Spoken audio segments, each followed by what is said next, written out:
34절에 보니까 몇 사람이 믿었다고 합니다. 그런데 이 34절에 우리 개역 개정으로 한국어 성경으로 번역하면서 실수를 하나 했습니다. 원어에 있는 대라는 단어를 빼뜨렸어요. 번역을 하면서 이거 중요하지 않다라고 생각하고 뺀 것 같아요. 근데 엄청난 실수입니다. 이 대라는 단어는 무슨 단어냐면 영어로 하면 howbut입니다. 우리말로 번역하면 그럼에도 불구하고 그런 뜻입니다. 근데 이 단어를 빼뜨렸어요. 34절에. 원래 이거를 넣어가지고 정확히 읽으면 이런 뜻입니다. 번역을 하면 어떤 사람들은 예수님의 부활에 대한 얘기를 듣고 비웃었고, 어떤 사람들은 나중으로 미뤘지만 그럼에도 불구하고 어떤 사람들은 예수님을 믿었다는 얘기입니다. 이게 놀라운 얘기예요. 사람들이 막 조롱하고 있어요. 대부분의 사람들이 막 그 얘기를 들어서 비웃고 있어요. 야, 그게 말이 되냐? 어떤 사람은 아이 그래 뭐 나중에 한번 더 생각해 볼게. 그런데 그런 분위기 속에서도 그럼에도 불구하고 다른 사람 다 그러고 있는데도 어떤 사람들이 믿었다는 겁니다. 아멘? 근데 이 대라는 단어를 빼놔가지고 그 뉘앙스가 다 죽어버렸어요. 놀라운 일인데, 여러분, 다른 사람들이 다 예수님을 비웃고 다른 사람들이 다 뒤로 밀어도 여러분 그 몇 사람 그럼에도 불구하고 예수님을 믿는 저와 여러분 되어지기를 축복합니다. 물론 어떤 학자들은요 34절에서 믿은 사람이 적었다라는 말을 가지고 몇 사람이 믿었다는 걸 가지고 이 아테네의 전도는 실패했다고 말합니다. 다른 데하고 다르게 사도 바울이 실패한 전도라는 거죠. 그런데 그렇지 않습니다. 여러분, 당장의 결실이 없다고 실패한 것이 아닙니다. 왜냐하면 복음의 씨앗이 떨어지면 하나님이 원하시는 때에 반드시 하나님께서 열매를 맺기 때문인 줄로 믿습니다. 아프리카 선교사였던 조지 크램펠의 예화가 대표적이지요.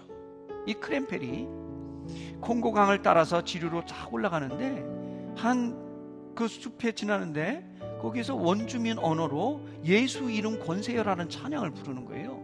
깜짝 놀랐죠. 아니 여기서 어떻게 예수의 이름을 알고 그 찬양을 부르지? 그래서 가만히 보니까 몇 년 전에 자기가 거기서 복음을 전했던 곳인데 워낙 핍박이 심해가지고 오래 전도하지 못하고 철수했던 곳이에요. 그런데 자기가 그렇게 뿌렸던 씨앗이 시간이 지나가지고 하나님께서 열매를 맺게 해가지고 거기에 예수 믿는 사람들이 생겨가지고 예수 이름 권세여라는 찬양을 부르고 있더라는 거예요. 여러분, 그렇습니다. 내가 실패한 것 같지만 예수 믿는 사람이 당장에 보이진 않아도 하나님께서 역사하시면 그곳에서 열매를 맺게 하는 줄로 믿습니다. 오늘 본문도 그거거든요. 오늘 본문에 보니까 그 몇 명 믿는 사람들 중에서 디오누시오라는 사람이 있었는데 이 사람이 시의원이었습니다.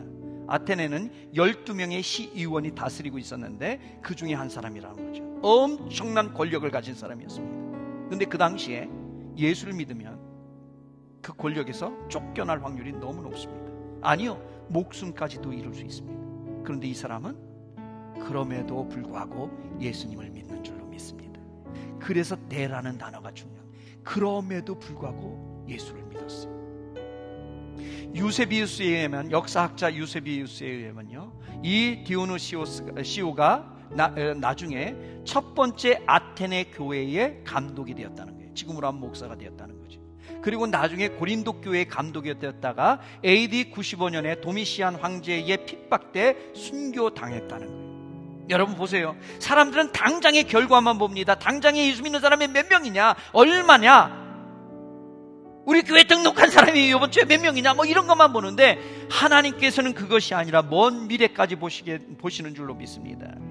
그래서 아테네 전도는 실패가 아니었습니다.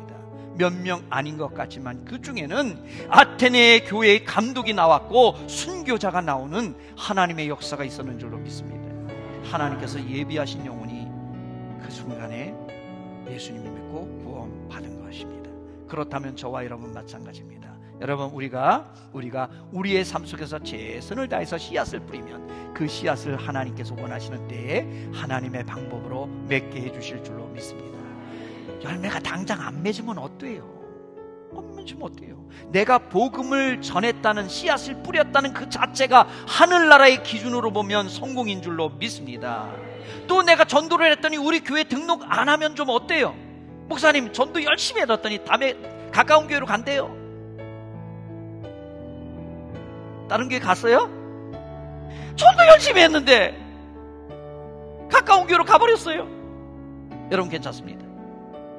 그분이 우리 교회 등록은 안 했어도 그분이 거기 가서 예수 믿으면 하나님의 나라의 백성이 되는 줄로 믿습니다.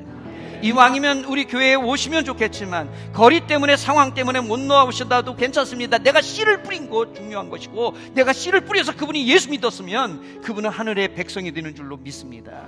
그러니 어떤 교회, 우리 교회 등록 안 해도 괜찮습니다. 우리는 그저 내가 내 최선을 다해서 씨를 뿌리면 될 줄로 믿습니다. 내가 할 수 있는 일은 씨를 뿌리는 것이고 열매는 하나님이 맺는 것인 줄로 믿습니다.